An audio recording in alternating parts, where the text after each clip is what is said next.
ঝালকাঠির নলছিটি উপজেলার ২ নম্বর পৌরসভার বৈচন্ডী এলাকার ৫ বছর বয়সী এক শিশুকে হত্যা চেষ্টার অভিযোগ উঠেছে।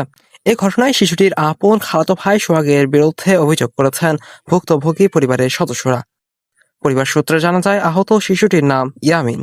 সে বৈচন্ডী এলাকার বাসিন্দা রফিকুল ইসলাম জুলাসের ছেলে। অভিযোগ অনুযায়ী সোহাগ কৌশলে ইয়ামিনকে একটি নির্জন স্থানে নিয়ে গিয়ে হত্যা চেষ্টা করেন। তবে স্থানীয়দের তৎপরতা এবং সময় মতো বিষয়টি জানাজানি হওয়ায় শিশুটি প্রাণে বেঁচে যায়। মহোদয়ের কাছে আমরা বিচার চাই যে এই হত্যাকাণ্ডের সুষ্ঠু যেন বিচার হয়। এই জিনিসটি যেন তদন্ত করে দেওয়া হয়, সুন্দরভাবে জিনিসটি যেন সুন্দর করে তদন্ত করে দেওয়া হয়। সঠিক তদন্ত হয়ে যাবে। সামনে জন্য আর কোনো দিন আর সামনে জানি আর কোনো দিন না করতে পারে। আজকে ওই সন্তান কাছে হচ্ছে, কালকে আমাকে সন্তানেরা অত স্কুলে যায় আয় হইতে পারে। সামনে ভবিষ্যতে আর কোনোদিন না আসে, এর জন্য সুষ্ঠু বিচার চাই। তো আপনারা এখন কি চাচ্ছেন এলাকাবাসী? আমরা এলাকাবাসী সবাই আমরা থানার ওসির কাছে, থানার ওসি সাহেব মহোদয়ের কাছে আমরা ওসি আবেদন মহোদয়ের করছি কাছে এই সুষ্ঠু জিনিসটি বিচার ভালো সুন্দরভাবে তদন্ত করিয়া এটা যেন ন্যায় বিচার করে দিতে পারে।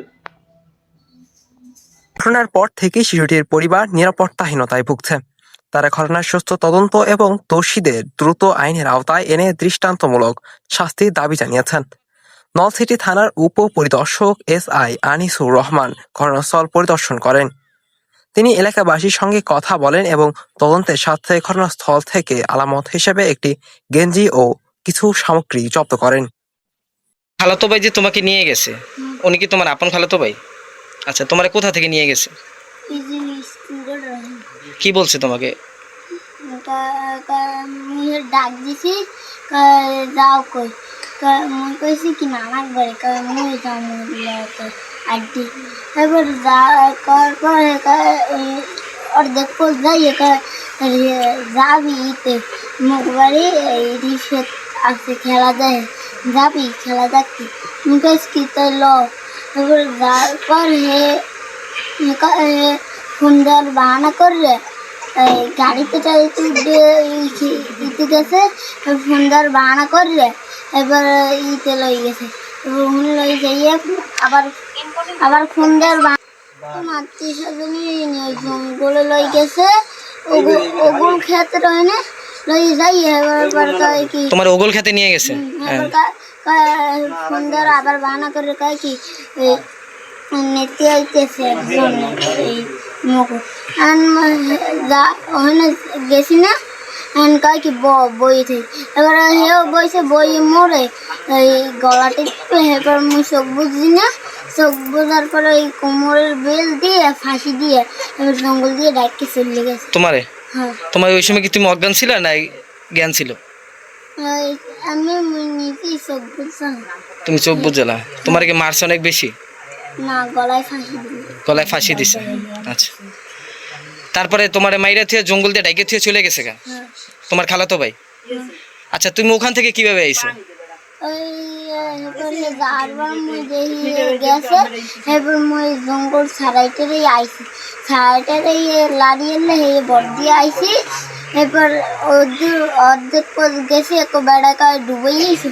মুই কইছি কি না তো বেচবো, তুই বেচবো কেন?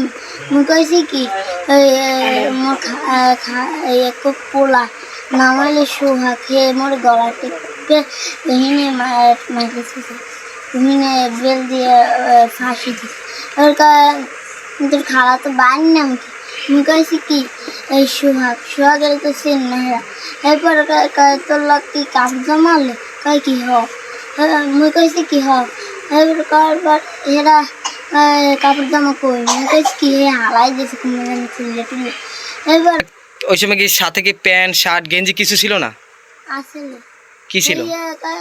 পানি বেঙ্গালে না, পানি বেঙ্গা লাগবে না, এখন ওই খুললে দাঁড় দিল। এই তোমার ভাইয়ের কাছে হ্যাঁ। তোমার সাথে এমনি কোনো খারাপ কোনো কিছু করছে? খারাপ অন্য কোনো খারাপ কোনো আচরণ করছে তোমার সাথে? শুধু মারছে? আচ্ছা। পুলিশ জানিয়েছে, প্রাথমিক তথ্য উপাত্ত এবং আলামতের ভিত্তিতে ঘটনাটি গুরুত্বের সঙ্গে তদন্ত করা হচ্ছে। তদন্তে অভিযোগের সত্যতা পাওয়া গেলে জড়িতদের বিরুদ্ধে আইনগত ব্যবস্থা নেওয়া হবে। Abdul Zakaria, desk news checkpost.